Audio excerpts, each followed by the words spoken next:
傳說嫦娥因為食咗長生不死嘅仙丹，飄上咗月亮，而啲人為咗紀念佢呢，就定喺每年嘅8月15號呢一齊賞月啦。至於食月餅，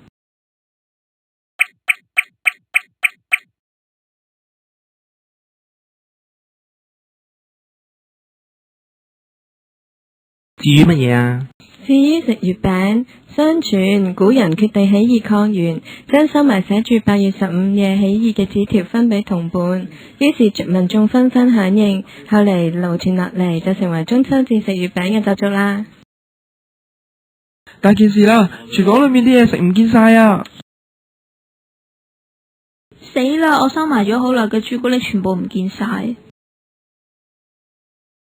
可惡啊！我自製嘅飛行器唔見咗，係咪嗰件唔識飛，淨係識擺一擺嗰件嘢啊？係啊，係校園失竊案啊，點算好啊？使唔使報警啊？唔使驚，唔使驚，我哋揾先啦。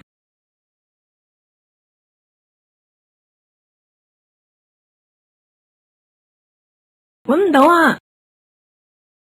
冇啊，我都揾唔到喎。咦？點解一直都見唔到張木頭同埋亞力神嘅？係喎，佢哋去咗邊呢？講古仔嘅時候，我睇到張木頭攬住好大包嘢啊，鬼鬼祟祟咁行過，會唔會？哦，亞力神最中意食朱古力噶，會唔會？唔會係佢哋啊？喺花園傳嚟嘅，快啲去睇睇。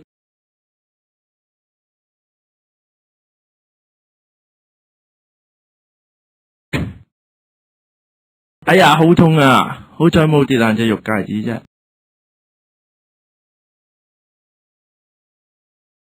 哦，你哋做緊啲乜嘢啊？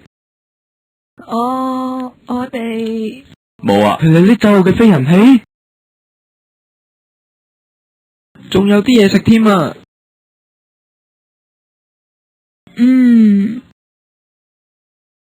你哋係咪預備緊中秋晚會啊？係啦，你哋睇嗰個氣球幾似天上面嘅月亮。哇，仲有月餅啲餡咧，全部都係朱古力嚟嘅。亞力神係咪你親手整噶？